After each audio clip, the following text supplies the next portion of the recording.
Assalamualaikum warahmatullahi wabarakatuh.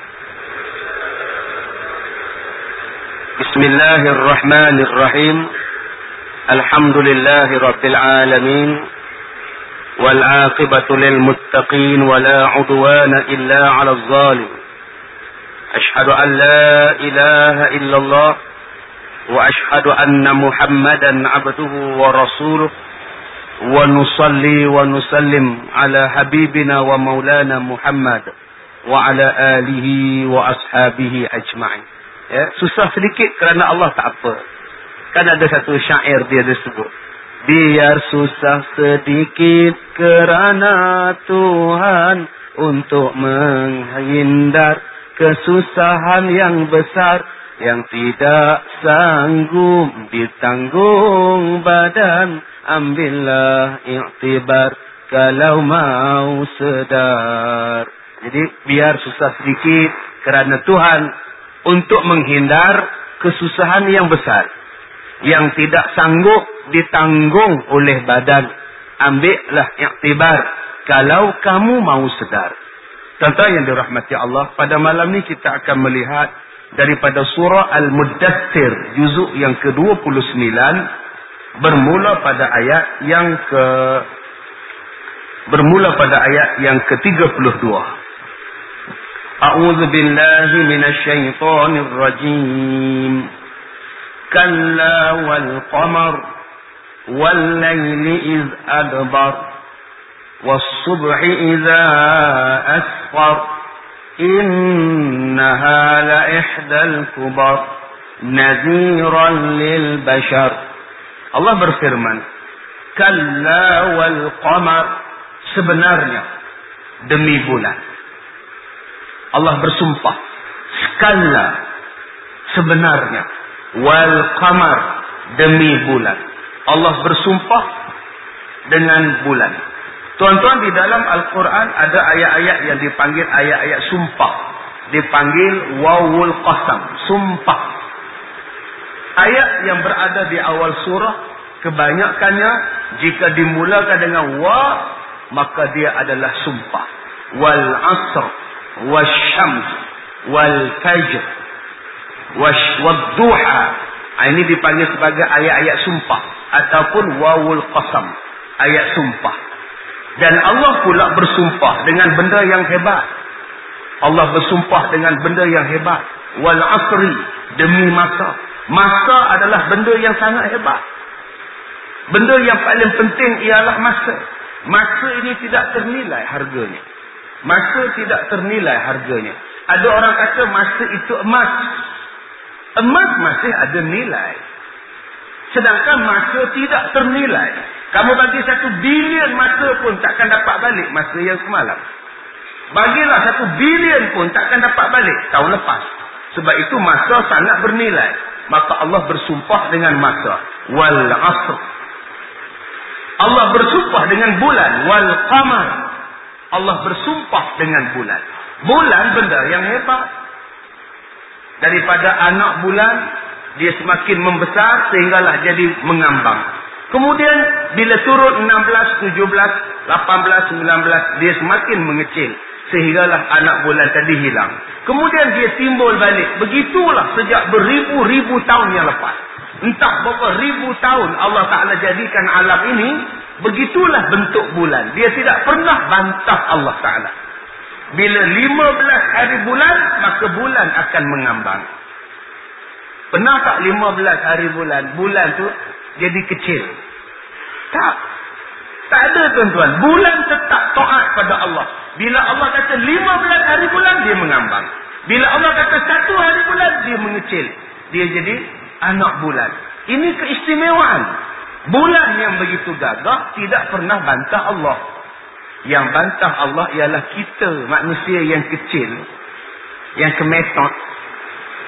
Udahlah rendah, pendek, kecil, halus, kemetot pula, bantah Tuhan, lawan Tuhan. Bulan yang hebat, matahari yang hebat, langit yang hebat, tak pernah bantah Allah. Mana pernah, tuan-tuan, kita dengar langit jatuh atau runtuh? Sebab apa langit tidak runtuh? Sebab Allah pesan pada langit, jangan runtuh sehingga hari kiamat. Wa banaina fawqahum sab'an shidada. Dibinanya kepada kamu 7 lapisan langit yang sangat hebat. Sampai kiamat belum runtuh lagi. Belum kiamat belum runtuh. Tuan-tuan jangan takut kalau langit runtuh sekarang. Belum kiamat. Buat di rumah tak apa. Jangan takut. Tidak akan dengar dalam surat khabar, tidak dengar dalam news berita sekeping langit jatuh di Amerika Syarikat mengakibatkan 1000 orang mati. Tak ada, tuan-tuan. Yang runtuh rumah, yang runtuh stadium, yang runtuh bangunan. Langit tak runtuh sebab dia taat kepada Allah Subhanahu wa taala. Baik, Allah bersumpah dengan bulan. Wal-laili iz adbar, dan Allah bersumpah dengan malam apabila ia melenyapkan diri. Ni, sekarang kita jadi malam. Malam sekarang ini. Allah bersumpah dengan malam, menunjukkan bahawa malam sangat istimewa. Kerana malam istimewa lah Allah Ta'ala pilih malam untuk Nabi Muhammad di Isra' dan di Mi'rajkan. Allah pilih malam untuk Allah pilih Nabi Musa menghadap Allah di Bukit Tursina pada waktu malam. Pada waktu malam lah berbagai-bagai berlaku yang hebat-hebat. Di antaranya berlaku yang hebat ialah peristiwa Hijratul Rasul Nabi Muhammad daripada Mekah ke Madinah berlaku pada waktu malam. Kenapa perjalanan-perjalanan menuju pada Tuhan dibuat pada waktu malam? Sebab nak memberi gambaran kepada kita. Waktu malam adalah waktu yang paling sesuai mendekatkan diri kepada Allah Subhanahu wa taala. Waktu yang paling kita nak mengadu kepada Tuhan. Waktu yang paling sesuai kita nak mengadu pada Allah. Waktu yang paling sesuai kita nak bermunajat kepada Allah ialah pada waktu malam. Malam itulah yang istimewa. Sebab itu manusia yang hebat seperti mana yang Allah Ta'ala sebut di dalam surah Al-Insan, dalam surah As-Sajdah. Yang Allah Ta'ala sebut orang-orang yang hebat ialah orang yang bangun sembahyang malam. Yang menjatuhkan lambungnya daripada tilamnya, daripada tempat tidurnya. Ini adalah waktu yang hebat, manusia yang hebat.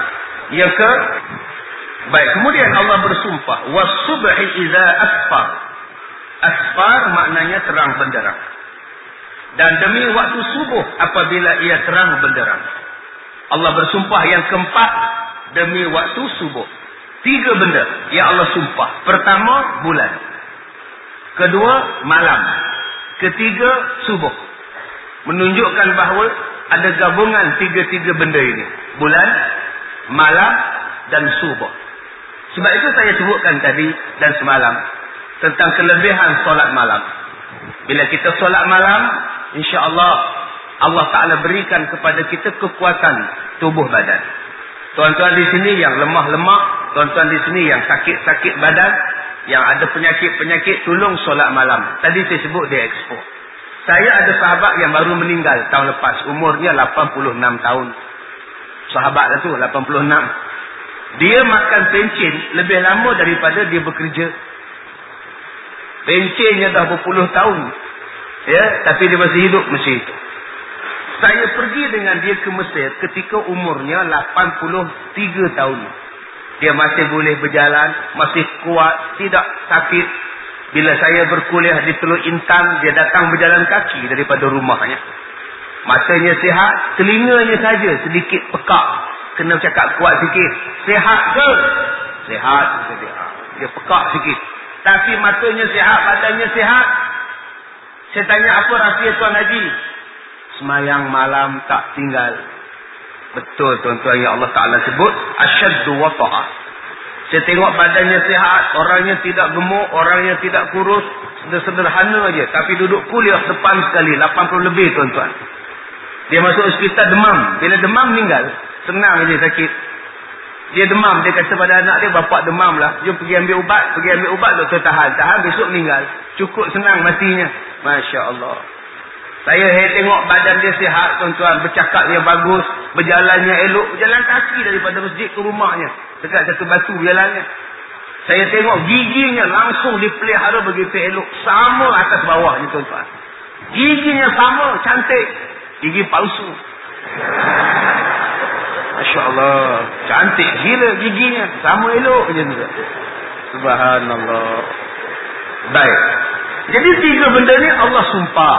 Saya dah cakap tadi, Allah bersumpah dengan benda yang besar. Yasin wal Qur'anil Hakim. Yasin, demi Al-Quran yang bijak. Innaka laminal mursalin. Sesungguhnya kamu wahai Muhammad adalah Rasul yang diutuskan. Allah sumpah dengan Quran. Allah sumpah dengan Quran. Wahai Al-Quran, demi Al-Quran yang bijaksana. Wahai Muhammad, kamu tu Rasul. Allah bukan sumpah yang main-main. Allah sumpah benda yang besar-besar, yang hebat-hebat. Manusia sumpah benda yang kecil. Sumpah aku tak buat. Sumpah aku tak buat. Kadang-kadang dia buat. Dia sumpah dekat isteri dia. Nama isteri dia Pah. Sumpah Pah, abang tak kahwin lagi. Bohong, dia kahwin baru. Dia cuma minta butang aja. Baju abang mana Pah? Butang baju abang mana Pah? Siapa yang nak kahwin ni abang? Jamil kawan abang, kata dia. Sumpah abang tak kahwin. Bohongnya tuan-tuan. Kahwin 2 tuan-tuan. Itu cerita madu 3. Orang Hindustan pun menggunakan sumpah. Dia pun sebut pasam juga. Oh, tere mere kesem. Tu nampak. Dia pun sumpah juga. Ya, kismat bersumpah. Baik, Allah Ta'ala sumpah. Allah kata apa? Selepas kata-kata sumpah, kata-kata yang Allah Ta'ala sebut itu adalah kata-kata yang hebat. Ini yang kita kena belajar malam ni. Yang saya nak sentuh malam ni. Kehebatan Al-Quran. Bagaimana tadabbur kita kepada Quran. Membudayakan Al-Quran sebagai pahaman kita. Mengkaji Al-Quran. Membaca Al-Quran. Mengamalkan Quran. Cuba tuan-tuan tengok. Kita tengok surah Al-Asr saja. Wal-Asr. Demi masa. Perkataan selepas itu mesti sedap. Innal insana lafi khusr. Sesungguh manusia berada dalam keadaan kerugian. Hebat bahasanya. Manusia sesungguhnya berada dalam kerugian. Demi masa, kata Allah. Manusia ni rugi. Melainkan siapa? 4 benda. Illal ladzina amanu, orang yang beriman. Wa 'amilus shalihat, yang beramal saleh. Wa tawasaw bil haqq, orang yang bercakap tentang hak. Wa tawasaw bis sabr, orang yang memesan pada kesabaran. 4 benda ini adalah orang yang tidak akan rugi. 4 orang ini adalah orang untung. Siapa? Orang beriman. Tuan-tuan, kita beriman kepada Allah, kita beruntung. Sedekah kita dapat pahala. Sembahyang kita dapat pahala. Kita buat baik dapat pahala. Kita tolong orang dapat pahala. Semua yang kita buat ini, walaupun sebesar zarah, kita dapat pahala. Sebab kita beriman, untung. Ya, tuan-tuan duduk dekat rumah tuan-tuan, tuan-tuan senyum pada jiran. Senyum pada jiran dapat pahala. Ustaz, jiran saya janda Ustaz. Dapat juga pahala. Assalamualaikum. Dapat pahala. Yang tak dapat pahalanya tuan-tuan, bila tuan-tuan senyum seorang-seorang. Yang tu tak dapat pahala. Duduk sendiri-sendiri senyum. Itu namanya tak sihat. Demam tu. Tuan-tuan bayangkan. Bayangkan. Subhanallah. Senyum saja sudah pahala. Bayangkan tuan-tuan bersihkan masjid. Dibuangnya taik cicak satu je. Allah berikan ganjaran yang sangat hebat. Disediakan satu bidadari dalam syurga. Satu taik cicak digantikan dengan satu bidadari. Tuan-tuan tak nak ke? Kalau gitu tuan-tuan berebutlah bersihkan masjid. Ini tidak ditengok je taik cicak. Apalah pekerja masjid ni malaslah. Ini bukan masjid dia, ini masjid kita. Kita bersihkan. Sepatutnya kita berebut taik cicak tu. Taik cicak, kejar. Cicak di atas tu menung. Apa hal dia orang? Kita nampak orang yang beriman tu, Masya Allah. Orang yang beriman. Dia tengok di atasnya, kipasnya tidak ada bilah. Tidak ada belit. Tuan-tuan gantikan belit itu 2 tu. Dapat pahala tu tuan-tuan. Ada kipas kita yang tidak ada kipas. Tuan-tuan bayangkan setiap satu benda yang kita buat dapat pahala. Untung. Yang kedua, siapa yang beruntung? Yang beramal saleh. Yang beramal saleh, yang melakukan kebaikan. Ada ibu, dia pelihara ibunya. Ada anak, dia pelihara anaknya. Ada isteri, dia jaga isterinya. Ada suami, dia jaga suaminya. Kita kena ingat sumber pahala kita. sos dia tuan-tuan ada di sekeliling kita. Ada di hadapan tuan-tuan. Mungkin sumber pahala tuan-tuan ada pada anak tuan-tuan. Peliharalah anak-anak elok-elok. Itu adalah sumber pahala. Kasih dia makan, kasih dia pakai, kasih dia pendidikan, berikan dia kasih sayang, pahala tuan-tuan. Kadang-kadang sumber pahala kita ialah suami kita. Akak-akak ada suami, untung. Peliharalah suami. Suami nak pergi kerja, disikatnya rambut. Suami penganga je. Masya Allah. Masalahnya Ustaz, suami saya tak ada rambut. Aduh. Itu baru sikat rambut. Tuan-tuan bayangkan servis yang lain. Abang-abang, sumber pahala kita ialah isteri kita. Tengok dia saja dengan menyukakan hati dia adalah pahala. Mengusik dia adalah pahala. Memegang dia adalah pahala. Masya Allah. Seronoknya ada isteri. Habis tu Ustaz, kita orang tak ada isteri, kita orang tak ada suami macam Ustaz. Cari. Pergi meminang. Kahwin. Kahwin. Banyak yang bujang kahwin. Di sekolah saya ada 100 yang bujang. Nak calon, silakan. Umurnya 66, 70. Ya. Yang bertongkat pun ada. Yang sakit buah pinggang pun ada. Tolonglah mereka, tuan-tuan. Ini kalau nak kahwin, carinya yang muda-muda, yang sihat walafiat. Maklum-maklum yang tua, tak naknya, tuan-tuan. Kesian dekat maklum. Mereka pun ada perasaan. Yang ketiga, yang selamatnya, untungnya siapa? Yang bercakap tentang kebenaran. Watawasaw bil haq. Yang pesan memesan pada jalan kebenaran. Ni kita buat ceramah malam ini. Tuan-tuan buat ceramah malam ini. Untung ini. Saya yang datang untung sebab saya dapat pahala. Tuan-tuan yang mendengar untung sebab kita bercakap tentang soal kebenaran. Soal yang hak. Jangan tuan-tuan anggap rugi. Menyesal aku datang. Dah 150 kena fine. Jangan tuan-tuan. Jangan anggap macam itu. Nanti Allah ganti yang lain. Dan Allah nak ganti itu daripada jalan yang kita tidak duga. Jangan kita takut. Tadi kita edarkan tabung pada tuan-tuan. Jangan takut masukkan wang. Nanti Tuhan gantikan yang lain. Dan Tuhan gantikan yang lain lebih baik, lebih banyak daripada yang kita berikan. La in syakartum la azidannakum. Tuhan tambahkan lagi tuan-tuan. Manusia yang untung nombor 4 siapa? Manusia yang pesan memesan dengan penuh kesabaran. Dia memesan kesabaran kepada orang yang ditimpa musibah. Tuan-tuan ziarah orang sakit, ganjarannya 70,000 malaikat minta ampun pada tuan-tuan. Tuan-tuan ziarah orang sakit, 70,000 malaikat minta kepada Allah berikan rahmat kepada kita. Bila kita ziarah orang sakit, kita sabarkan orang sakit, seolah-olah kita berjalan dalam taman-taman syurga. Yang kita sekarang datang belajar ini, kita duduk dalam majlis taman-taman syurga. Bila tuan-tuan ziarah orang sakit juga, tuan-tuan berada dalam taman-taman syurga. Masya Allah, 4 ini. Sebab itu dalam ayat ini, Allah sumpah malam, Allah sumpah bulan, Allah sumpah subuh. Selepas itu diikuti dengan ayat yang besar. Apa ayat yang besarnya? Innaha la ihdal kubar. Sesungguhnya neraka sakar itu adalah satu malapetaka yang amat besar. Allah Ta'ala sebut. Neraka sakar yang kita baca semalam di Masjid Asy-Syakirin merupakan satu malapetaka yang besar kepada kamu. Ihdal kubar. Apa dia neraka sakar? Allah Ta'ala sebut di dalam neraka sakar dalam Al-Quran itu apa? Ayat yang ke-28. Neraka sakar ialah la tubqi wa la tazar. Bila dia membakar kita, tidak ada kesan.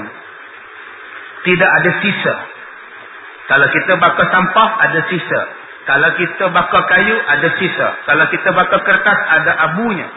Tetapi kalau neraka sakar membakar manusia, tidak ada sisa. Dibakar terus, hilang gaib, punya panasnya tuan-tuan. Dan tidak pula dibiarkan begitu saja. Wala tazar.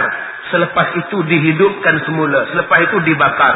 Dihidupkan semula. Dibakar. Dihidupkan semula. Dibakar. Subhanallah. Seksanya tuan-tuan. Macam orang yang mengumpat. Macam orang yang mengumpat. Dia potong lidahnya sendiri di dalam neraka. Potong, tumbuh semula. Potong, tumbuh semula. Potong, tumbuh semula. Sampai bila? Hum fiha khalidun. Selama-lamanya. Sakit tuan-tuan? Tak percaya, balik sendiri, gunting lidah. Siapa yang sanggup buat, silakan. Baru ni di Johor, satu budak yang main papan jongkang jongkit. Dia duduk mencangkung. Papannya di bawah kepalanya, bawah mukanya. Kawan dia yang sebelah sana, angkat. Tarik ke bawah. Papan jongkit, pump sini. Putus lidahnya, tuan-tuan. Oh, tuan-tuan boleh bayar? Hampir putus, terkulai lidah dia. Menggigil, tuan-tuan. Kita kalau tergigit lidah pun sakit. Tengah-tengah makan, sedang makan pak. Aduh, sakit. Kenapa abang? Gigit lidah. Aduh, makan nasi lagi abang. Kalau otak kamu. Itu dia. Kita baru tergigit lidah, kita nak tampar lah. Bayangkan putus. Subhanallah, Masya Allah, sakit. Tapi saya nak pesan pada tuan-tuan. Kalau tuan-tuan tergigit lidah, ubatnya ialah tidur di dalam kandang kuda. InsyaAllah sihat. Ya, sedangkan lidah lagi tergigit, apa pula suami istri. Buang yang keruh, ambil yang jernih. Itu kena tidur dalam kandang kuda. Datang bapaknya, sidik segera-gera. Ayah marah? Tidak. Tidurlah. Sehat tuan-tuan, sakit gigit lidahnya. Tuan-tuan, Masya Allah, bayangkan digigit lidahnya, tumbuh semula. Sidik, tumbuh semula. Potong, tumbuh semula. Sebab mengumpat ketika hidup di dunia. Mengumpat. Kerana cakap mengumpat itu haram. Mengumpat juga. Mengumpat kan haram. Mengumpat juga. Umpat haram. Balasannya gigit, potong, tumbuh. Patahlah mukanya. Saya dah cakap pada tuan-tuan, kita nak mengumpat cukup senang. Lebih senang daripada buka butang baju. Nak buka butang baju ni berapa lama tuan-tuan ni? Berapa lama nak buka butang baju ni? Sebab tu ada orang yang sembahyang malas pakai butang baju. Menyusah aja kata dia. Buka lama. Nak mengumpat sekejap. Mengumpat sekejap tuan-tuan. Sikat rambut lagi lama. Mengumpat sekejap. Dia lalu saja orang. Dia terus cakap. Gemuknya. Berapa lama? Tidak susah tuan-tuan. Tidak ada orang yang mengumpat dengan kadar masa yang sangat panjang. Gemuknya.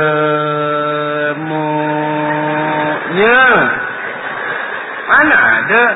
Isterinya kurusnya. Tak ada tuan-tuan. Dia sebut, gemuknya. Makan mesti banyak ni. Itu dia. Kan itu ngumpat. Potong lidah sendiri. Selepas ini jangan ngumpat. Ustaz, kalau mengumpat dalam hati Ustaz, yang tu dimaafkan. Sebab kita tidak lafazkan. Itu bukan qaul. Yang dikira mengumpat dengan lafaz. Mengumpat itu dengan 2-3 benda. Pertama, mengumpat dengan lidah. Gemuk. Itu ngumpat.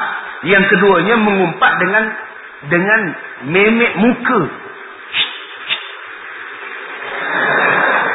Itu pun ngumpat. Yang ketiganya dengan perbuatan. Dia nak sebut itu monyet pada orang itu. Itu pun ngumpat walaupun tak cakap. Tapi kalau dalam hati tak apa.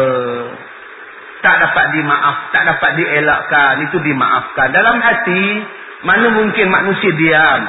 Sekarang yang bercakap saya seorang. Tuan-tuan semua diam. Tetapi dalam hati tuan-tuan semua bercakap. Betul? Betul. Mulut je diam dalam hati.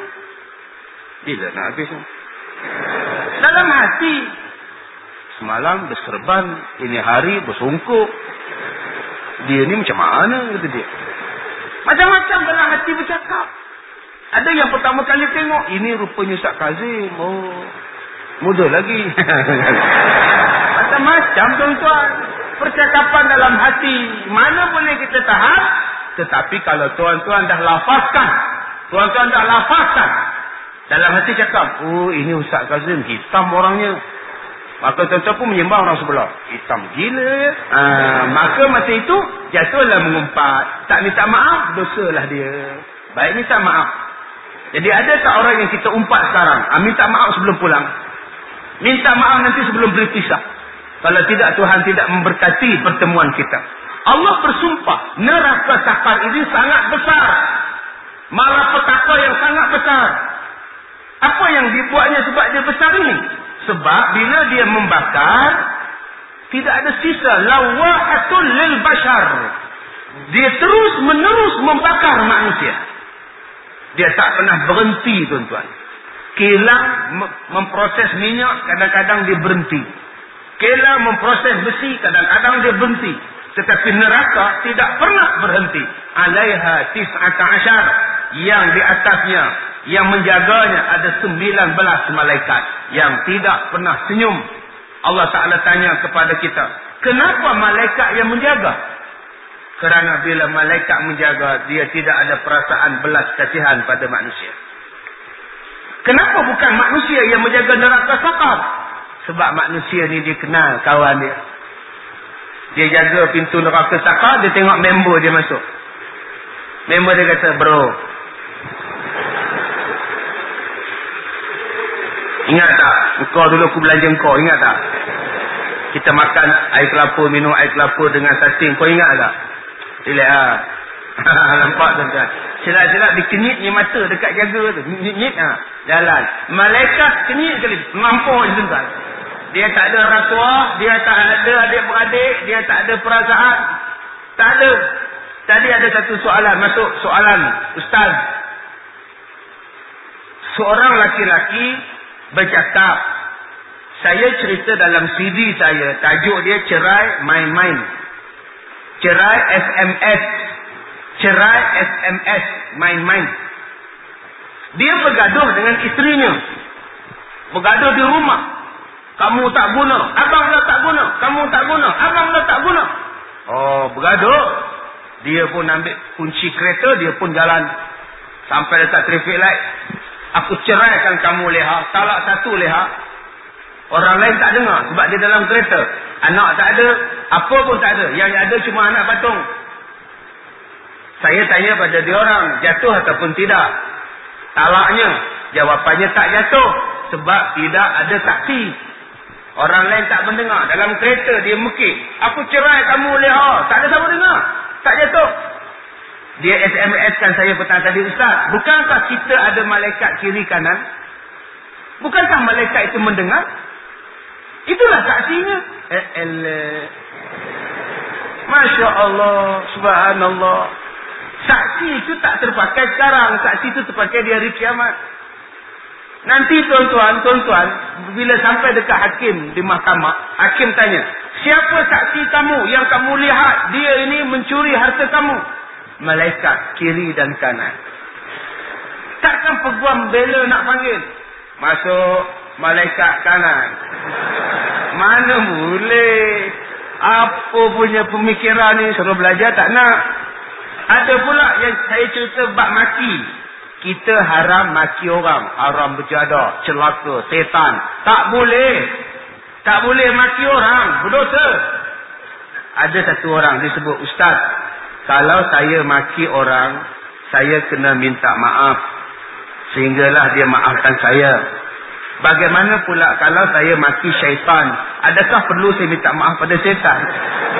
Jawapan dia, kepala otak kamu. Astaghfirullahalazim. Syaitan itu memang wajib dimaki.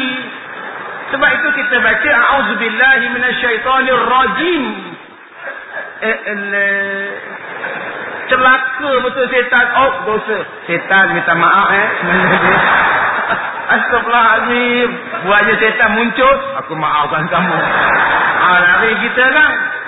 Syaitan ini memang patut dimaki, memang patut dilaknat. Orang yang patut dilaknat syaitan, iblis, Fir'aun, Abu Lahab, Abu Jahal, memang patut dilaknat. Sebab mereka menentang Allah, melawan Allah. Sebab itu Allah turunkan ayat tabbat yada abi lahabin wa tabb. Allah melaknat Abu Lahab. Maka tu imam semayang baca surah itu. Maka tuan-tuan, janganlah tuan-tuan marah tu imam. Imam, janganlah baca surah itu. Kesian dekat Abu Lahab. Dia dah mati, dia tak boleh menjawab. Kamu pun nak jadi Abu Lahab juga ke? Bila Allah dah laknat, kita laknatlah. Tetapi sekarang Allah tidak melaknat kita. Allah tidak melaknat saya, Allah tidak melaknat tuan-tuan. Habis tu kenapa kita saling melaknat? Kenapa kita saling memaki? Belum tentu orang yang kita maki itu orang jahat. Mungkin kita jahat. Tetapi kalau Allah laknat Fir'aun, memang Fir'aun itu jahat. Kalau Allah melaknat Abu Lahab, memang Abu Lahab itu jahat. Tetapi manusia dalam dunia ni tuan-tuan, belum tentu jahat. Kenapa kita nak sebut celaka, haram jadah, kepala otak? Tak ada. Sebab tu tuan-tuan duduk di Singapura ni untung Ustaz. Ya, tak ada dosa. Tuan-tuan nak maki siapa?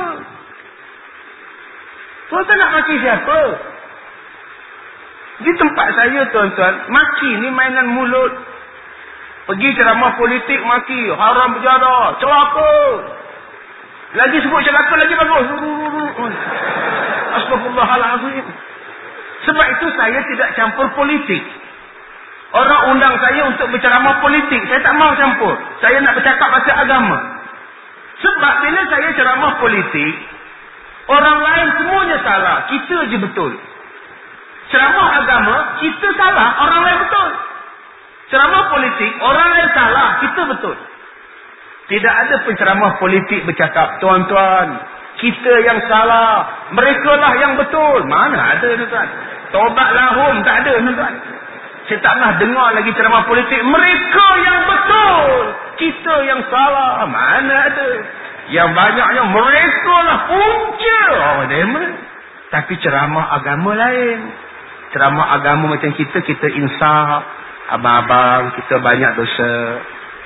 Kita banyak lagi tak qada semayang. Kita banyak baca Quran, tapi kita tak faham Quran. Kita ada ibu bapa, kita abaikan ibu bapa.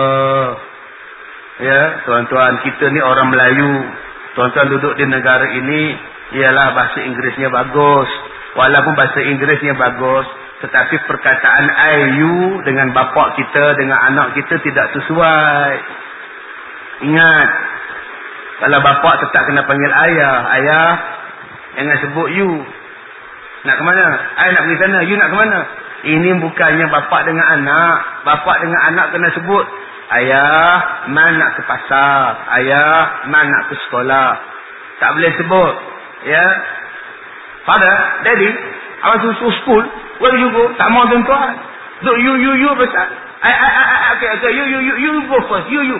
Dah, ayah pergi dulu. Jangan gunakan perkataan you dengan I dengan you. Tak boleh. Kita orang Islam. Gunakan perkataan ayah dengan anak. Anak dengan ayah. Begitu juga isteri dengan suami. Memang kita dah biasa you, I. Selepas ini panggil balik abang. Akak panggil abang ya. Panggil abang. Jangan panggil you. Abang pun panggil isteri dengan panggilan yang baik. Jangan duk you. Ada batasan dia. Ada masanya kita boleh panggil you dengan I. Tetapi ada masanya kita dengan bapa, kita dengan mak, kita dengan isteri, kita dengan suami. Tetap kena panggil. Isteri panggillah suami abang. Masalah dia ustaz, dia muda banyak tahun daripada saya ustaz. Saya 40, dia baru 28. Tetap kena panggil abang. Geli lah ustaz. Oh, panggilnya geli. Yang lain-lain tak geli. Banyak cantik kamu. Panggil tak geli. Panggilan itu satu bentuk penghormatan. Penghormatan kena panggil tuan-tuan. Jangan kita semuanya panggil, dianggapkan serupa di antara ayah dengan anak dengan panggilan yang sedemikian. Walau macam mana pun dia isteri kita, panggil dia dengan panggilan yang mesra. Dia adalah suami kita, panggil dia dengan panggilan yang menghormatkan. Dia adalah ayah kita, panggillah dia satu panggilan yang menyejukkan mata hatinya, yang menyejukkan hukum di sisi Allah Ta'ala. Baik, kemudian kata dia, naziran lil bashar. Neraka sakar ialah peringatan kepada umat manusia. Liman sya'a minkum an yataqaddama aw yata'akhkhar. Baik tuan-tuan, ayat 37 Allah berfirman. Siapa-siapa yang mendengar cerita tentang sakar, siapa-siapa yang mendengar cerita tentang punca manusia masuk neraka sakar, Allah Ta'ala kata apa? Liman sya'a. Maka barang siapa di kalangan minkum, di kalangan kamu semua, ay yataqaddama, sama ada dia nak buat kebaikan, au yata'akhkhara, atau dia nak mundur daripada mengerjakan kebaikan, terpulang. Tuan-tuan, di sini Allah Ta'ala sebut, ingat, neraka sakar adalah satu malapetaka yang besar. Dia bakar manusia setiap hari. Siapa-siapa yang selepas ini, dia baca ayat ini, dia tahu punca masuk neraka sakar kerana apa? Kalau dia masih nak buat maksiat, terpulang. Itu bukan lagi tanggungjawab Nabi Muhammad. Sebab Nabi dah baca. Allah dah turun ke ayat Quran. Kalau kamu memilih untuk buat maksiat, itu adalah kelemahan kamu sendiri. Tetapi kalau tuan-tuan mendengar ayat ini dan belajar kenapa manusia masuk neraka sakar, maka tuan-tuan berubah menjadi manusia yang baik. Itulah sebenarnya yang terbaik pada kita. Tuan-tuan, cuba tengok yang datang malam ini. Yang datang malam ini, orang perempuan di atas, di bawah, semuanya bertudung. Semua bertudung. Alhamdulillah. Selepas balik ini, besok dia nak keluar rumah, dia tak nak bertudung. Nak kata apa? Dia tak nak tutup aurat. Nak kata apa? Elok je dia keluar dekat buka pintu rumah dia. Selamberok je dia duduk kat pintu rumah dia. Dengan berkemban je. Pakai kain batik berkemban. Tak. Elok dia main dengan anak kucing depan rumah dia. Datang jiran sebelah rumahnya, Tok Bilal. Sambil garu, mana Bilal? Duk garu dada je. Bilal pun tengok masjid. Tak tengok. Kan. Nampak tak tuan-tuan? Tok Bilal pun tercabut serbannya. Hukum dah cakap wajib tutup aurat. Ya, tuan-tuan duduk di sini, duduk di Singapura ni, mungkin duduk di rumah kondominium, rumah flat, apartmen dan sebagainya. Macam kita orang di Malaysia, rumahnya rumah taman, rumah kampung, ada halaman, boleh main bola, boleh siram pokok, boleh tanam tanaman, boleh bela kambing, bela ayam, seronok gila. Ya, petang-petang ambil paip, siram ni pokok. Ada orang-orang perempuan yang siram pokok, dia pakai kain batik saja. Baju tak pakai. Ya, dia pakai dengan tudung labuh je. Tudungnya labuh. Masya Allah. Dia kata tak pakai baju. Bukan dia nampak ke tudung. Pukul 6.30 dah penat dia menyiram pokok. Dia pun duduk atas tangga merehat. Duduk kipas. Hai, panas. Masya Allah. Subhanallah. Masa itulah Tok Imam pergi masjid naik motor. Dia tengok. Sampai ke depan Tok Imam fikir, apa benda yang aku nampak tadi ya? Dia pun patah balik tuan-tuan. Ayyataqaddam. Kita dah cakap berjudi itu haram. Kita dah cakap judi itu haram. Yataqaddam atau yata'akhkhar. Kamu nak berhenti atau kamu nak buat? Allah dah kata haram. Saya nak buat juga ustaz. Buatlah. Ingat, sakar menunggu kamu. Sembahyang itu wajib. Okey, sekarang Allah kata sembahyang itu wajib. Yataqaddam atau yata'akhkhar. Nak buat ataupun nak stop? Saya nak stop. Saya tak nak lagi meninggalkan solat. Mulai ini hari saya nak solat ustaz. Silakan. Tapi kalau dia cakap, saya muda lagi ustaz. Saya nak enjoy dulu. Nanti tua-tua saya sembahyang lah. Yata'akhkhar. Silakan. Tapi ingat, baik kamu buat, kebaikannya baik. Balasannya baik. Jahat kita buat, balasannya jahat. Maka kata Allah, kullu nafsin bima kasabat rahina. Tiap-tiap diri terikat, tidak terlepas daripada perbuatan buruk yang dia kerjakan. Tuan-tuan, saya cakap pada tuan-tuan, apa benda buruk yang berlaku kepada kita, banyak sebab. Saya sekarang sedang proses terakhir menyiapkan buku saya yang baru. Tajuknya ialah Tuhan sedang menguji kita. InsyaAllah 16 hari bulan April ini akan muncul di pasaran. Ya, saya dibuat di bawah terbitan Karang Keras publisher, insyaAllah. Tajuknya ialah Tuhan sedang menguji kita. Ujian daripada Allah banyak. Yang pertama ujian, nak tengok kita ini orang yang kuat iman ataupun tidak. Ini ujian. Cuba tuan-tuan tengok malam ni. Kita boleh datang duduk impit-impit, panas-panas, sempit-sempit. Kita boleh datang sebab kita sihat. Cuba tengok, kalau kita sakit, boleh atau tidak datang? Kita malam ni boleh datang sebab kita senang. Malam ni tidak ada aktiviti. Cuba bayangkan, malam ni ada aktiviti. Antara aktiviti dengan datang ke masjid, mana yang lebih utama? Itu namanya ujian. Anak itu ujian. Ujian yang Allah bagi pada kita. Nak tengok boleh ataupun tidak, kita didik anak kita. Isteri kita itu ujian. Nak tengok kita ini mampu mentarbiah ataupun tidak. Harta benda kita itu adalah ujian. Yang kedua, bala yang datang menimpa kita ialah untuk menghapuskan dosa. Tuan-tuan ada jarum, tuan-tuan menjahit baju yang terkoyak. Sambil tengok televisyen, sambil menjahit. Tiba-tiba dijahit di tangan. Pak, aduh, sakitnya. Masa itu, kalau kita sabar, Allah sakitnya, Allah. Inna lillahi wa inna ilaihi raji'un. Allah, sakitnya. Kalau dia sabar, Allah hapuskan dosanya. Allah berikan pahala. Allah naikkan darjat. Bayangkan, tercucuk jarum boleh naik 3 benda. Bayangkan kalau tercucuk besi. Dia ikut belakang lori besi. Lori itu brek, dia berjalan lagi. Pak, tembus ni tuan-tuan. Keluar. Subhanallah. Nak potong besi macam mana?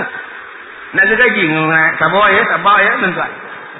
Nak potong dengan welding. Nak potong dia. Panas besi. Terbakar mata. Macam nak buat? Allah uji dia. Bayangkan begitu punya sakit. Lagi besar pahala dia dapat. Tapi tuan-tuan jangan pula cari lepas ni lori besi ikut. Nanti lori brek pun nak jalan juga. Jangan. Itu namanya bunuh diri. Okey.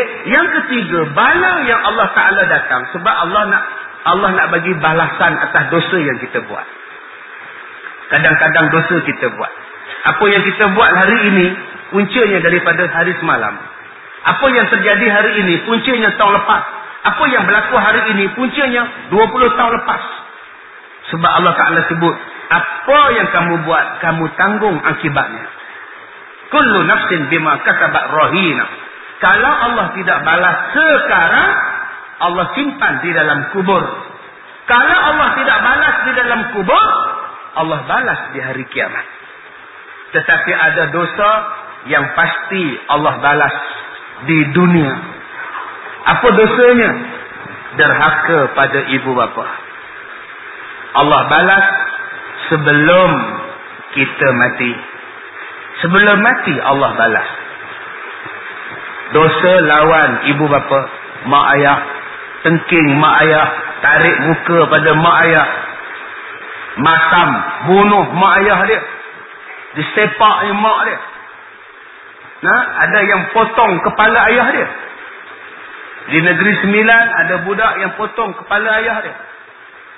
Sampai putus, dibawanya kepala ayah dia dalam beg, naik bas dari Seremban pergi KL. Sampai di KL dia naik bas lain, dia sampai satu kubur, dia gali lubang, dia tanam kepala ayah dia. Mayat kepala lain, berpisah tempat. Kepala di KL, mayat di Seremban. Anaknya potong, tuan-tuan. Apa nak jadi hari ini? Benda yang menakutkan. Yang bukan-bukan terjadi, tuan-tuan. Yang bukan-bukan. Inilah akibat daripada dadah. Akibat daripada syabu. Daripada ekstasi. Daripada ais. Yang anak-anak kita hisap. Yang anak-anak kita minum. Makan. Akhirnya otak jadi mereng. Bila otaknya mereng, dia bunuh orang. Dia buat benda yang kita tak pernah sangka. Saya berceramah di pusat Serenti. Saya di Malaysia adalah alhamdulillah, tuan-tuan. Daripada penjara sampai ke istana saya mengajar. Alhamdulillah. Istana pun belajar macam tuan-tuan. Sultan-sultan pun belajar macam kita. Duduk juga mengaji. Sultan, tuan-tuan. Kita ni pergi je masjid sultan mengaji je tidak. Sultan-sultan pun belajar juga. Anak-anak raja pun belajar juga. Alhamdulillah. Termasuk yang saya pergi mengajar ialah pusat serenti. Pusat serenti lain. Saya bila mengajar pusat serenti, mood saya lain sikit. Sebab yang datang dengar ceramah saya tak ada mood. Saya putus hati. Matanya semuanya puyuh. Dengan saya pun kuyuh juga. Masya Allah. Itulah penangan dadah, tuan-tuan. Ada yang tengok ke tingkap. Sampai habis ceramah saya, dia tengok ke tingkap. Ada yang tengok ke lantai. Sampai habis ceramah saya, dia hanya memandang ke lantai. Macam mana nak naikkan mereka ni, saya tak tahu lah, tuan-tuan. Orang Kedah sebut dah habis meter. Meternya dah habis. Tak boleh upah ni. Bila ada yang tengok saya tak klik. Saya pula takut tengok dia. Buat apa pula dia ni? Lain macam aku tengok dia ni. Itu budak-budak serenti. Sekarang dah tukar dah. Dia menjadi care and cure. Tidak ada lagi pusat serenti. Dia tukar bahasa yang lebih komersial lagi. Maknanya tuan-tuan lagi teruk lah nak buat. Dadah. Cuma budak dadah ni bagus. Tahu mana bagusnya? Dia orang cakap Arab. Lahjah Arab. Bacaan dia, bercakapnya, mulutnya sikit je buka. Bro. Barang ada barang. Nampak? Ada barang bro. Tak ada apa lu. Apa nampak lu. Itu bahasa Arab. Tuan-tuan kalau baca Quran bukan boleh nganga-nganga. Mulutnya buka pelan-pelan je. Mulutnya buka sempit je. Kullu nafsin bima kasabat rahina illa ashabal yamin. Dia bukan illa lain. Lain tu. Bacaan dia lembut. Illa maliki yaumiddin. Ma bukan ma. Maliki bukan ma. Jadi tuan-tuan balik rumah praktis. Walaupun cakap Melayu, praktiskan cara lahjah Arab. Mama buka pintu. Mama. Untuk praktis bila baca Quran senang lahjah Arab. Mulutnya bukannya luar-luar, bukan maliki yaumiddin. Iya, nampak nganga luar. Betul, tapi kurang sempurna. Sebutannya iyyaka na'budu wa iyyaka nasta'in. Iya. Nampak. Sebab itu penagih dadah kalau mereka baca Quran kompon betul. Nampak lemah juga. Kita buka mulut sikit je. Bahasa Arab senang je tuan-tuan. Bacaan Quran dengan lahjah. Iqra'ul Quran bilu'unil Arab. Bukanya mut je Quran. Bukan nganga-nganga. Tak nganga-nganga. Sebab tu kalau Iraman Hasan baca, insya-Allah betul. Iraman Hasan, orkestra warna, mulutnya buka sikit je. Alangkah sedihnya hatiku parap-parap. Lembah. Luka meliputi hatiku parap-parap. Parap je luar tuan-tuan. Yang lain tu slow je buka mulut dia. Macam dah tak nak je menyanyi pun. Baik, jadi apa yang kita cakap, apa yang kita buat, semuanya ada kesan. Di mana? Mungkin di dalam dunia. Mungkin masa nak mati. Satu lagi dosa yang Allah balas sebelum kita mati, ialah dosa tak semayang. Dosa tak semayang Allah balas sebelum kita mati. Waktu kita hidup di dunia tak tenteram. Duit kita berjuta-juta dolar. Tapi tak tenteram. Rumah kita besar. Keluarga kita hebat. Tak solat. Tak tenteram. Okey, jaga-jaga tuan-tuan. Dua dosa ini Allah balas sebelum kita mati. Saya pernah jumpa dengan satu kes. Dia ni bekas askar. Dia pencen umur 40. Askar ni dia pencen muda, 40 pencen. Kalau bukan pegawai. Dia jadi imam masjid. Satu hari bapaknya mati. Bila bapaknya mati, dibuatkan pembahagian pusaka. Dia tak puas hati. Dia sepak perut ibunya. Ibunya dah tua. 60 lebih. Dia sepaknya perut. Itulah perut yang mengandungkan dia. Dia dulu pernah berada dalam perut ibunya. Dia tak puas hati pembahagian harta. Dia sepak ibu dia. Dia jadi imam. Di luarnya orang hormat. Tapi di rumahnya dia tak hormat ibunya. Tuan-tuan, bila dia baca khutbah, dia selalu tertinggal rukun. Kadang-kadang ittaqullah tertinggal. Kadang-kadang selawat tertinggal. Akhirnya orang nasihatkan dia jangan baca khutbah. Dah tak boleh dah. Duk tertinggal rukun khutbah. Kemudian dia jadi imam biasa. Imam rawatib. Jadi imam rawatib, apa kesal pada dia? Surah Al-Fatihah dia terlupa. Tuan boleh bayang surah Fatihah yang begitu sinonim dengan kita. Budak kecil 6 tahun pun boleh baca Fatihah. Dia 40 tahun lebih tak boleh baca Fatihah. Iyyaka na'budu wa iyyaka nasta'in. Iyyaka na'budu wa iyyaka nasta'in. Dia lupa. Makmum sebut ihdinas sirat. Orang pun mufarakah. Dia tak boleh jadi imam sebab dia lupa surah Fatihah. Semakin hari semakin teruk pemikirannya. Sehinggalah dia buka baju dia buka kain dia berjalan tidak berpakaian. Daripada imam sampai jadi gila. Tahap gilanya apa? Sampai dia berak, dia makan najis ni sendiri. Ini lawan ibu bapa. Ya, lawan ibu bapa tuan-tuan. Jadi kita ada ayah, kita ada ibu. Masih ada peluang untuk minta ampun pada mereka. Minta ampun. Jangan sampai jadi kes yang kita cakap. Buatlah yang baik pada ibu bapa. Dengar nasihatnya. Jangan derhaka pada keduanya. Jangan derhaka pada keduanya. Laknat dari Tuhan menimpa. Ingat tuan-tuan, takut kita ni. Mak saya dah tak ada. Saya menunaikan umrah insya-Allah 23 hari bulan ini saya akan menunaikan haji umrah. Ya, minggu depan. Minggu depan 22 hari bulan siaran langsung forum perdana TV1 di Kuala Lumpur. 22 hari Khamis malam Jumaat. Saya besok pagi Jumaat terus terbang buat umrah. Ini genap setahun saya pergi umrah dengan arwah ibu saya. Genap setahun saya bawa dia tahun lepas. Dia balik daripada umrah, dia meninggal. Saya pun kalau meninggal juga lepas balik umrah ni tuan-tuan, saya minta maaf lah ya. Mana tahu kan umurnya, ajalnya di tangan Tuhan. Jadi kita kena buat baik dengan ibu ayah. Kita takut sebelum kita mati datangnya bala ini. Baik, kemudian kata Allah, illa ashabal yamin.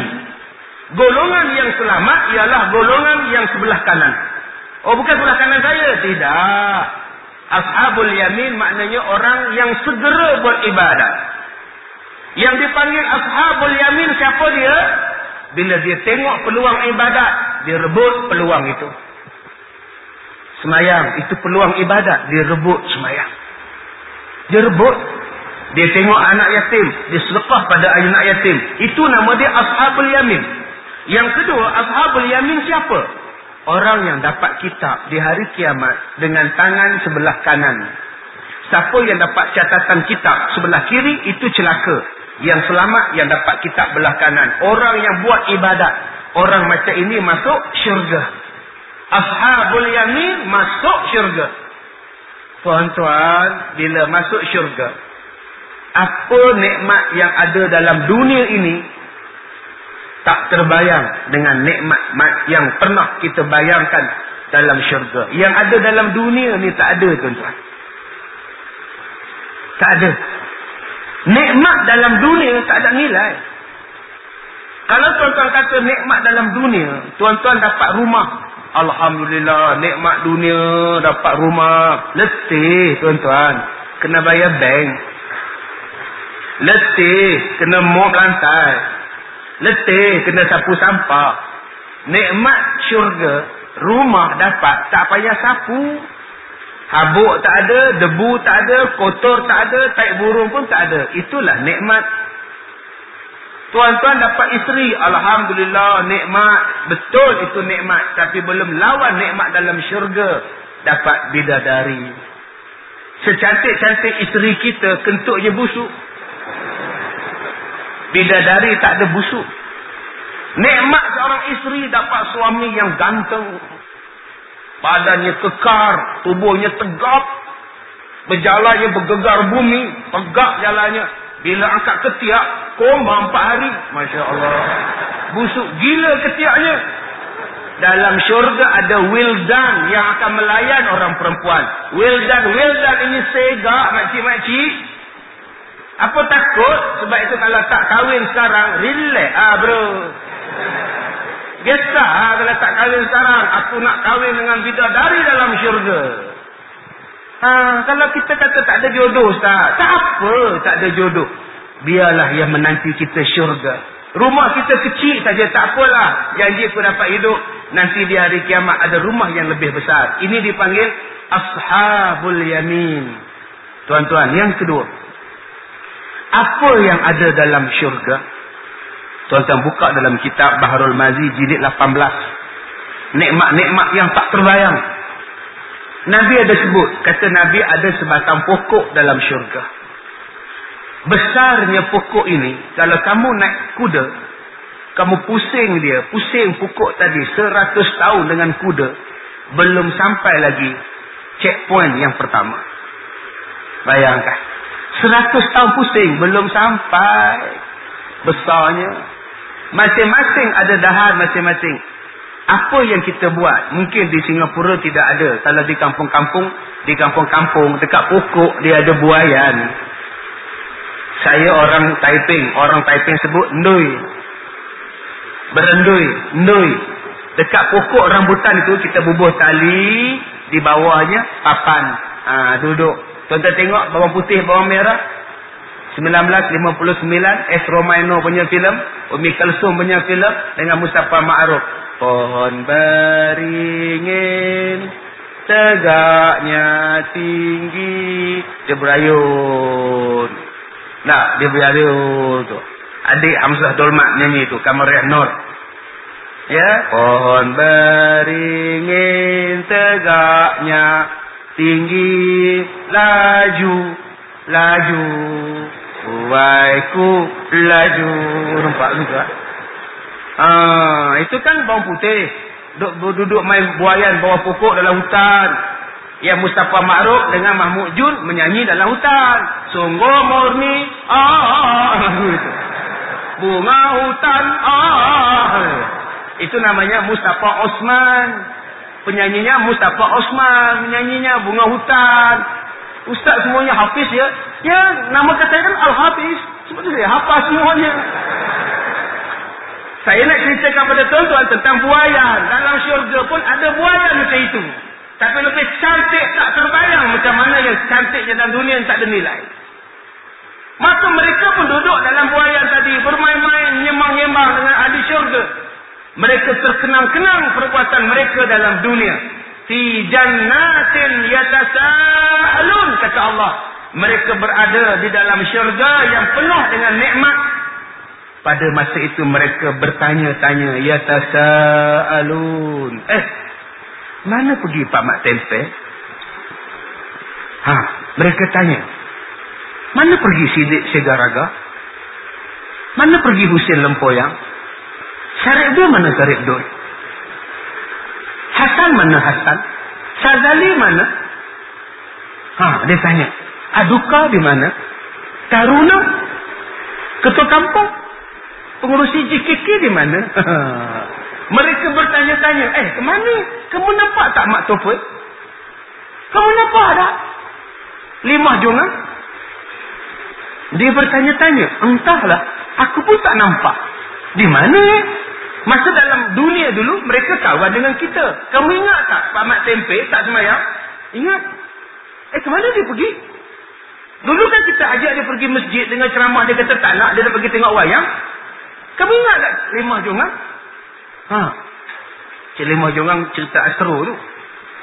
Mereka bertanya-tanya, mana suami kamu? Mana anak kamu? Mana isteri kamu? Mana mak bapak kamu? Entahlah. Mereka bertanya, tuan-tuan. Dia tanya. Anil mujrimin. Di mana orang-orang yang berdosa dulu? Di mana orang yang berdosa? Di mana orang yang menghalang kuliah? Di mana orang yang menghalang ceramah agama? Di mana orang yang menghalang orang lain nak buat baik? Di mana orang yang menghalang kebaikan? Di mana? Akhirnya mereka pergi ke pintu syurga. Oi, siapa di luar? Kami di dalam. Orang di luar menjawab, oi, siapa itu? Orang di atas jawab, coba terka. Itu saya tambah. Itu cerita bujang lapuk. Siapa itukah gerangan menyanyi dan berdendang? Itu bujang lapuk. Coba teka, kata dia. Oi, siapa di sana? Kami ahli neraka. Kamu siapa? Kami ahli syurga. Ada air tak? Ada. Minta sikit. No way. Ahli neraka jawab, ini bukan no way, ini neraka. Kata dia. Tuan-tuan, mereka minta minuman daripada ahli syurga. Hantarlah sikit. Kami dahaga. Tolong. Masya Allah. Tak boleh tolong. Tuan-tuan, buka benda ini dalam surah Al-A'raf. Ahli neraka berdialog dengan ahli syurga. Hantarlah sikit. Belen-belen pun tak apa. Sisa-sisa pun tak apa. Kami dahaga. Ahli syurga jawab, minta maaf. Tak dapat kami tolong. Minta maaf. Maka mereka pun bertanya kepada ahli neraka. Pak Mat Tempe, kenapa Pak Mat Tempe dalam neraka sakar?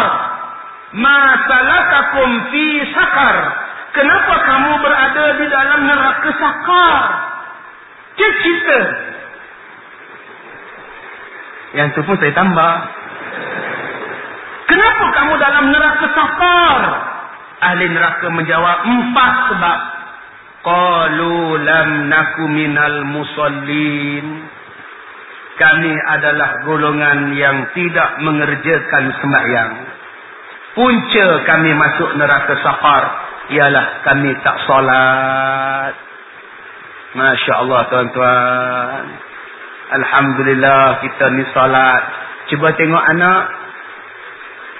Anak, kita solat. Anak, kita solat. Isteri, kita solat. Suami kita. Banyak mak bapak solat, anaknya tidak solat. Banyak mak bapak bangun sembahyang subuh, anak-anaknya tak sembahyang subuh. Banyak mak bapak sembahyang zuhur, anaknya balik sekolah jam 4 petang, zuhurnya entah ke mana. Jaga-jaga tuan-tuan, mungkin kita jumpa anak kita masa hidup di dunia. Itulah pertemuan terakhir kita. Di hari kiamat dah tak jumpa. Surga seorang, neraka seorang. Kalau tuan-tuan nak kita berhimpun saudara kita dalam syurga, berhimpun dalam bentuk satu family dalam syurga, tolong jaga solat. Sebab tu Nabi kata, ajarin anak kamu 7 tahun solat. Kalau dia enggak solat, 10 tahun pukul dia. Kalau budak 10 tahun tingginya besar ini, tingginya ini 10 tahun, pun Nabi suruh rotan. Kalau 20 tahun, budak 10 tahun tulangnya besar ini, lengannya kecil, pun Nabi suruh rotan. Kalau budak 20 tahun tulangnya besar, badannya besar, lagi kena rotan. Kalau budak kecil, rotannya besar mana? Besar ini. Kalau 20 tahun tak sembahyang, rotannya mungkin besar ini. Kena jaga tuan-tuan. Persoalan solat. Selepas ini saya minta pada tuan-tuan. Pertama, nak buat apa jua majlis, pastikan ada waktu solat. Jangan curi waktu solat. Jangan ambil waktu solat. Solat itu hak Tuhan. Kalau kita bekerja dengan majikan yang bukan Islam, yang tidak membenarkan kita solat, Solat aja tuan-tuan. Solat aja. Macam yang saya ajarkan tadi di klinik solat. Dengan air yang sebanyak ini memadai. Dengan bacaan yang paling semaksimum mungkin. Semaksimum mungkin. Ringkaskan. Baca yang wajib je. Kalau kita nak mengelakkan daripada langsung tak dibenarkan solat. Solat di bawah tangga pun boleh. Solat dalam bilik kecil pun boleh. Dalam bilik kecil pun boleh. Allah Ta'ala menjadikan bumi bagi umat Nabi Muhammad adalah suci. Tuan-tuan boleh semayang di tengah padang. Jangan tengah jalan sudah. Kang mati syahid kang. Langgar dek lori besok masuk paper. Semayang lah. Bukan perlu masjid untuk semayang. Mungkin kita boleh semayang di ofis kita.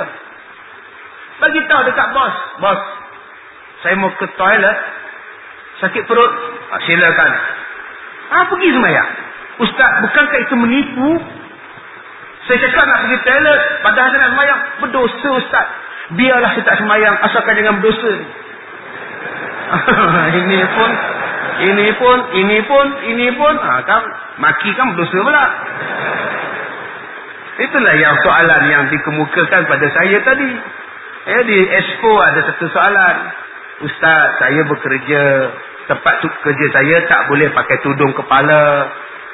Arahan tak boleh pakai. Nak buat macam mana? Tak boleh macam mana? Tak boleh nak buat dah. Ini rezeki dia. Dia tak boleh nak ubah-ubahkan, buang kerja payah pula. Adakah persoalan?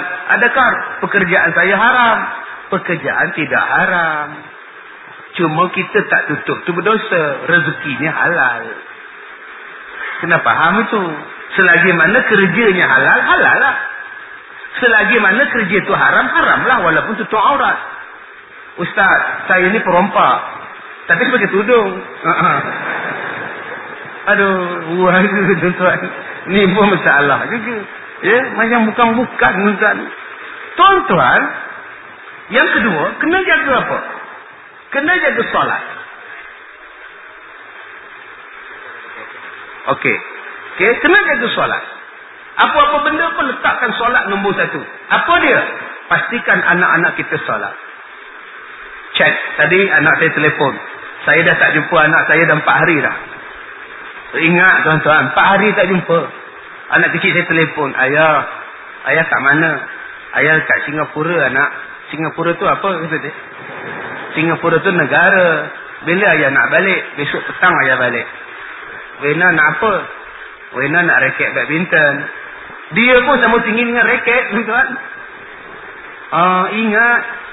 Saya kata dekat dia, bagi dekat Kak Lia, bagi dekat Kak Lia. Kak Lia nak apa? Kak Lia tak nak apa. Kak Lia nak baju je. Okey.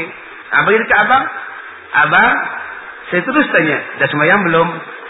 Umurnya 12 tahun. Abang dah sembahyang belum? Dah. Jangan lupa jadi imam pada adik-adik. InsyaAllah. Kita kena pastikan. Sebab tu bila kita duduk di rumah, anak-anak saya pastikan sembahyang berjemaah dengan saya. Yang kecil, yang sedang, yang besar, sembahyang berjemaah. Pastikan. Dan saya ajarin dengan mereka cukup senang. Yang kecil saya pakaikan stokin. Seluar dia seluar panjang. Bajunya baju lengan panjang. Pakai tudung, pakai stokin sembahyang. Sebab dia masih kecil. Belum sesuai pakai telekung. Kita sesuaikan dengan pakaian dia. Pakai stokin kaki, pakai stokin tangan, sarung tangan semua. Pakai sarung lengan sembahyang. Pakai baju tangan panjang, sarung lengan. InsyaAllah boleh tuan-tuan. Untuk memudahkan mereka. Saya ajar supaya mereka senang solat. Jangan kita memberatkan mereka. Yang ketiga, bila anak kita dah besar, carikan jodoh untuk anak-anak kita. Jodoh yang solat orangnya. Yang musallin. Pilih. Jangan yang tanya kerjanya apa. Kami datang nak meminang anak tuan haji. Alhamdulillah. Saya nak tanya dulu, anak tuan kerjanya apa? Ada ke tidak EPF? Pension ke tidak? Kereta ada tak kereta? Jangan. Tanya dulu agamanya. Solat atau tidak. Satu hari dia datang rumah kita. Kita suruh dia jadi imam. Pakcik nak merasa kamu jadi imam. Boleh ke man? Boleh pakcik, dengan subang belah kiri. Rantai sini. Boleh, no problem, kata dia. Masalahnya pakcik yang problem dengan kamu. Bersubang-subang ini. Apa hal ini? Masya Allah. Tuan-tuan, tes. Sembahyang maghrib. Dibuatnya 6 rakaat. Masya Allah. Panjangnya kamu sembahyang man. Kenapa Pak Ji? Maghrib kan 3. Kita orang 6. Kita orang di kampung kita 6. Sini 3 ya kita dia. Nampak sangat loya buruknya tuan-tuan. Pecat aja daripada sunnah anak kita. Ataupun bagi tempoh pada dia pergi belajar. Pak Cik bagi tempoh kamu 6 bulan untuk belajar agama. Lepas tu baru minang anak Pak Cik. Letakkan dia sebagai orang yang musallin. Malaikat tak masuk rumah kita tuan-tuan kalau tak ada orang solat dalam rumah kita. Tak ada rahmat, tidak ada berkat orang yang tidak solat. Mereka adalah golongan pertama yang masuk neraka sakar. Yang kedua, punca masuk neraka sakar. Walam naku nut'imul miskin. Dan kami tidak pernah memberi makan orang-orang miskin. Tuan-tuan, kali terakhir kita bagi makan orang miskin bila? Tahun 98 lah Ustaz. Lamanya. Masa tu ibu kita orang meninggal. Jadi malamnya kita bikin kenuri jamu orang miskin. Lepas tu tidak ada kenuri lagi. Tidak ada Ustaz. Sebab tidak ada orang yang meninggal. Maknanya orang ini pun berpeluang cerah untuk masuk sakar. Allah bagi kita nikmat. Nikmat. Kita duduk di Singapura tidak pernah rasa lapar.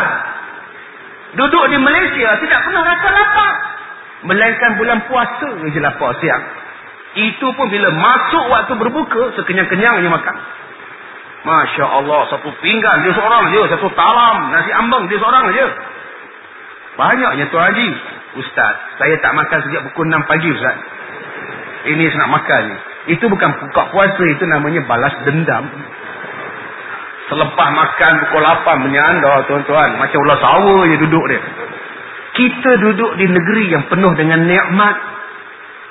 Singapura penuh dengan nikmat. Malaysia penuh dengan nikmat. Cuba bayangkan Kemboja. Saya di sekolah, saya ada warga Kemboja yang belajar. Yang miskin tuan-tuan. Ada mak, ada ayah, ada suami isteri, ada budak yang belum kahwin, ada anak yatim. Di sekolah saya ada anak-anak daripada orang-orang petani yang bapaknya mati terbunuh. Yang mati terbunuh sedang solat ditembak. Kita ambil, kita bela.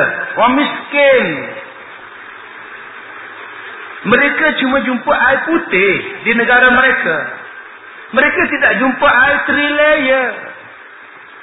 Kita bila pergi ke kedai air yang 4 pala. Ini apa ni? Rainbow. Masya Allah, sudah macam pelangi. Itu kalau bawa ke tempat dia orang tak minum. Takut, kata dia.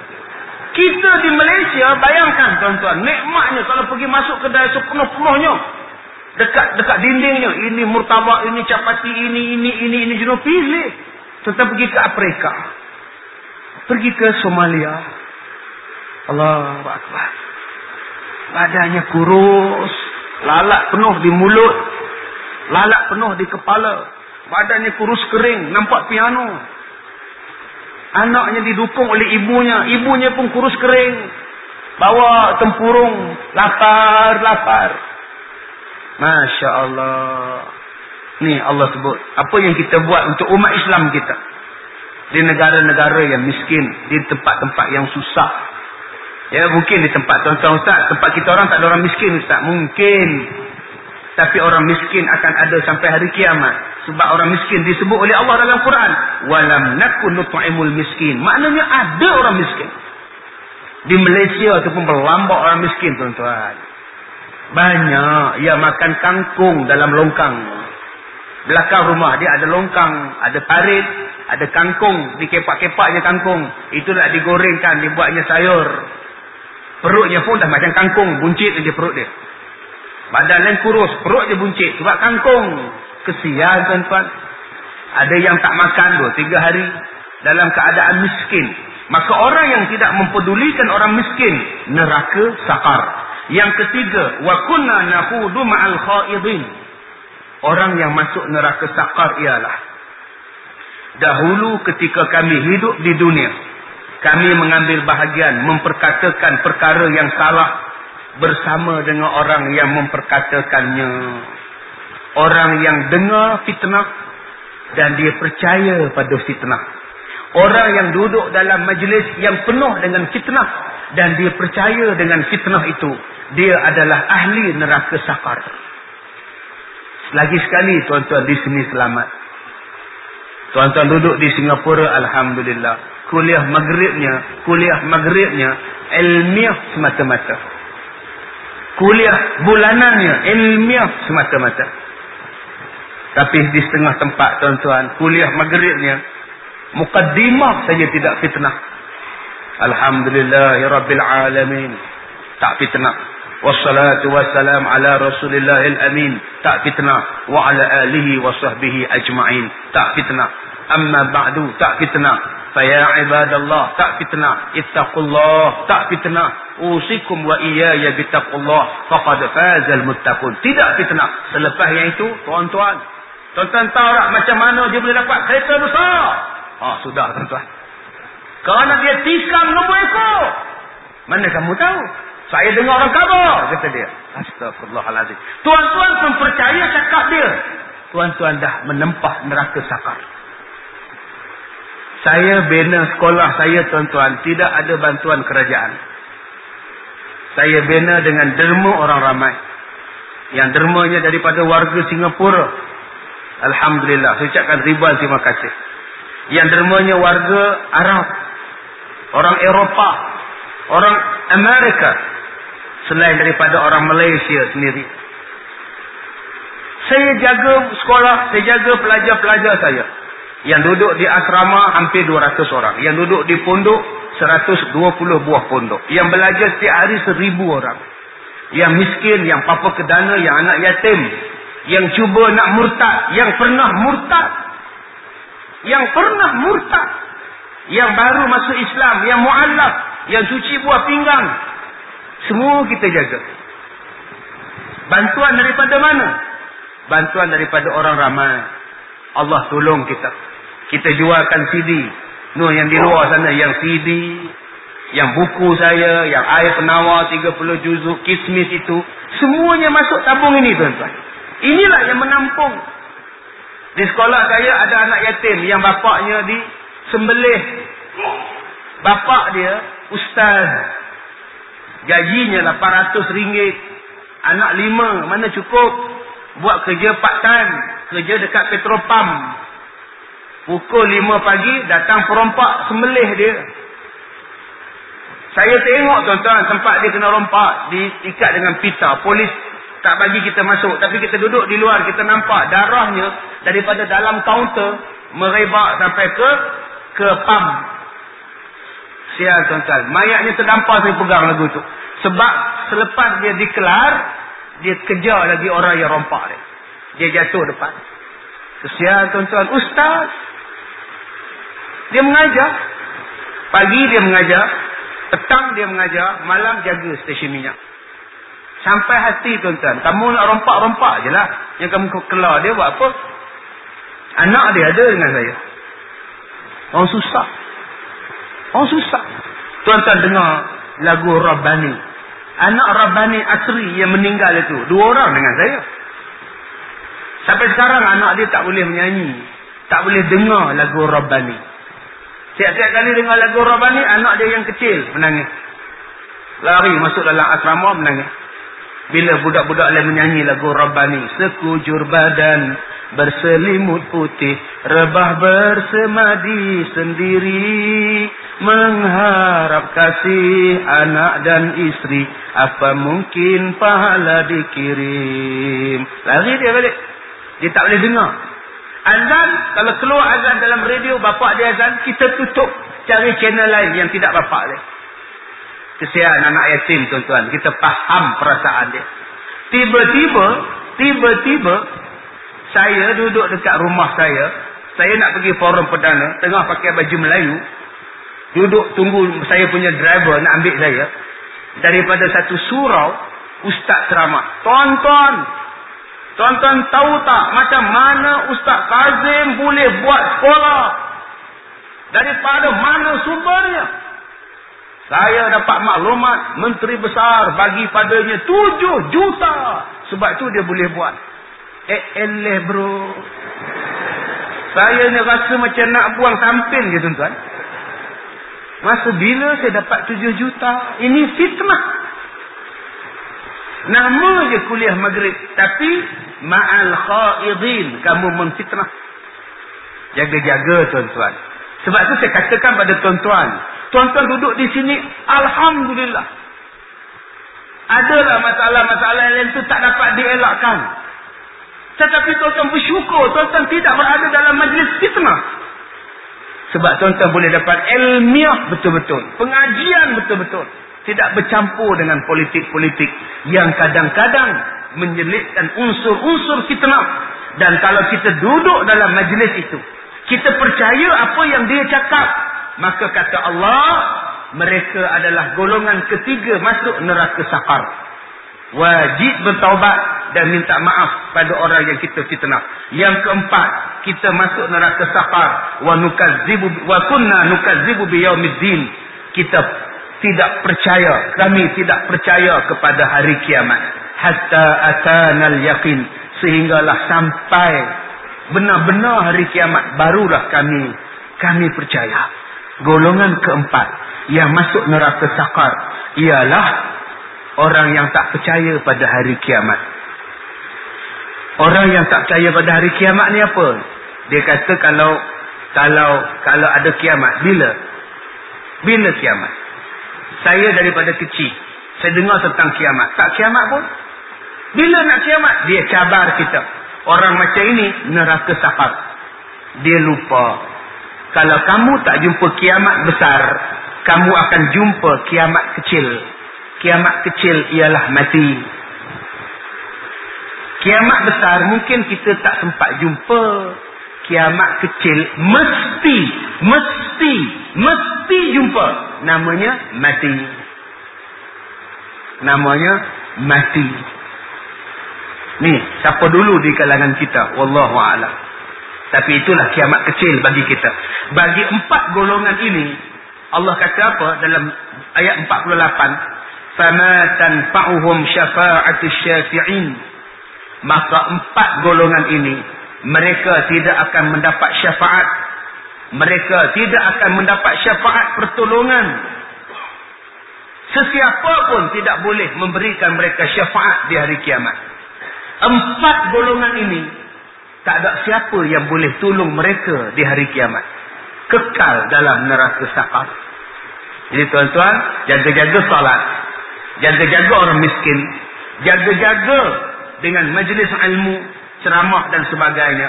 Dan yang keempat, tolonglah yakin bahawa kiamat itu benar. Ianya pasti berlaku. Baik tuan-tuan, di sini ada